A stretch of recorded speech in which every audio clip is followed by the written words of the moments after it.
अब कक्षा 9 के विद्यार्थियों के लिए प्रश्न संख्या 2 की बात करते हैं। प्रश्नावली 4.1 के ही प्रश्न है कि निम्नलिखित रैखिक समीकरणों को ए एक्स धन बी वाई धन सी बराबर शून्य के रूप में व्यक्त कीजिए और प्रत्येक स्थिति में ए बी और सी के मान बताइए। बहुत सारे भाग हैं इस सवाल के, 8 भाग आपको दिए हैं, तो कुछ भाग मैं आपको करके दिखाऊंगा। तो हमने जो भी समीकरण है उसको इस रूप में लाना है, ए एक्स धन बी आई धन सी बराबर शून्य। तो माना हम पहला ही पार्ट लेते हैं। पहला पार्ट आपको दिया है 2x धन 3y बराबर 9.35 बार, 5 के ऊपर केवल बार लगा है। तो इसको अगर हम ए एक्स धन बी वाई बराबर सी हो गया है, तो हम इसको भी इधर लाएंगे। तो 2x धन 3y ऋण 9.35 पक्षांतर होकर ऋण हुआ। तो अब बराबर के दाईं तरफ कुछ नहीं बचा, क्या बचा? शून्य। तो आपके समीकरण ए एक्स धन बी वाई धन सी बराबर शून्य आ गई। तो हमने समीकरण को ए एक्स धन बी वाई धन सी बराबर शून्य के रूप में व्यक्त कर दिया।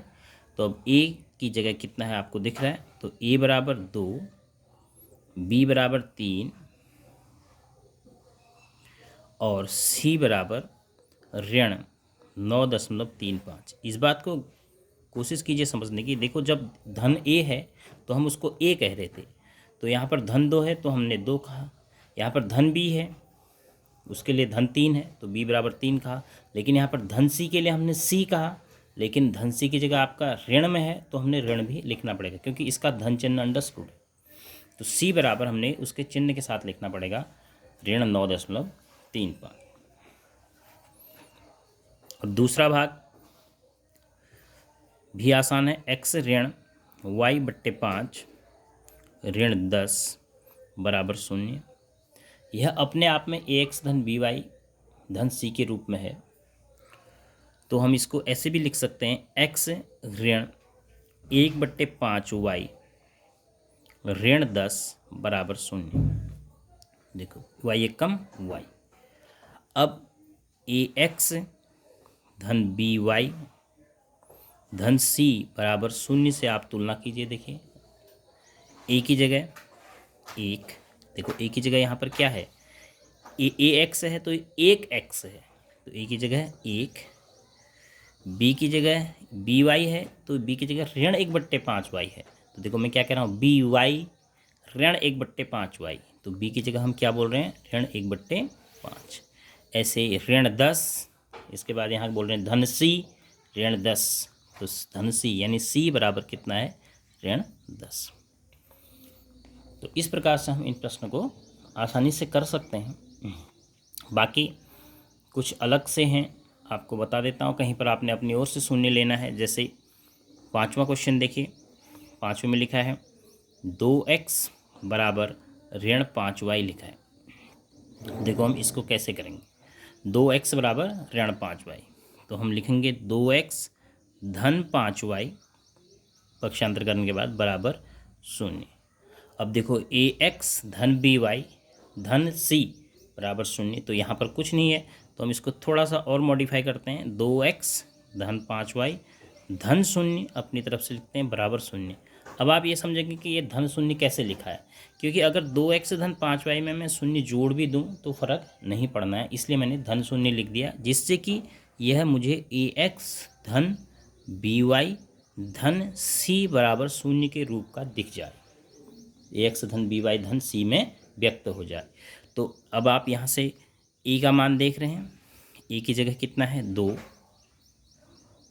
बी की जगह कितना है 5, देखो बी धन 5 इसलिए बी की जगह 5, सी की जगह कितना है 0।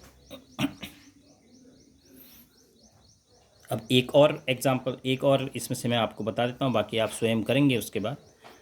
एक देखिए, अंतिम 5 बराबर 2x दिया है,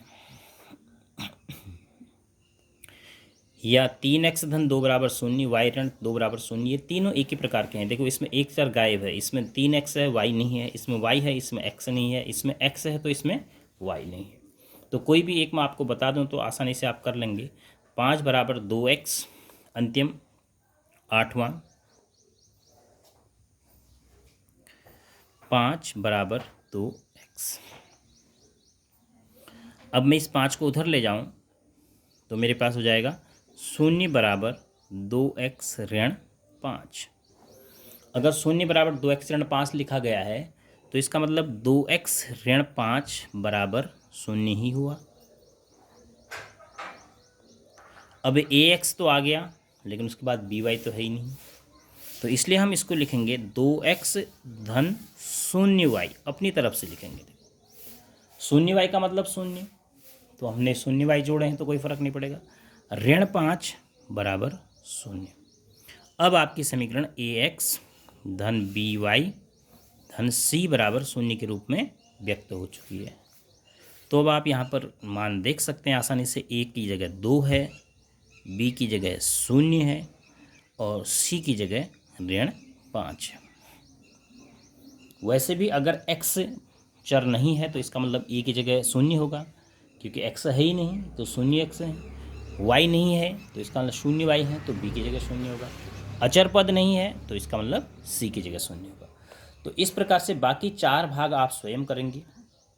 और प्यारे बच्चों, मैं आपसे रोज़ रोज़ कह रहा हूँ, आप इन प्रश्नों को फेयर कॉपी में करना शुरू कर दीजिए, क्योंकि कभी भी स्कूल खुलेंगे, अभी ऐसी कोई स्थिति नहीं है। नवंबर में खुलेंगे, अक्टूबर में खुलेंगे, और जब भी खुलेंगे तो आपके ऊपर काफ़ी काम हो जाएगा। इसलिए आप धीरे धीरे जो भी चीज़ें आपको ऑनलाइन के माध्यम से सिखाई जा रही हैं उनको लगातार सीखने की कोशिश कीजिए। नहीं आ रहा है पूछिए और बार बार उनकी पुनरावृत्ति कीजिए। Thank you.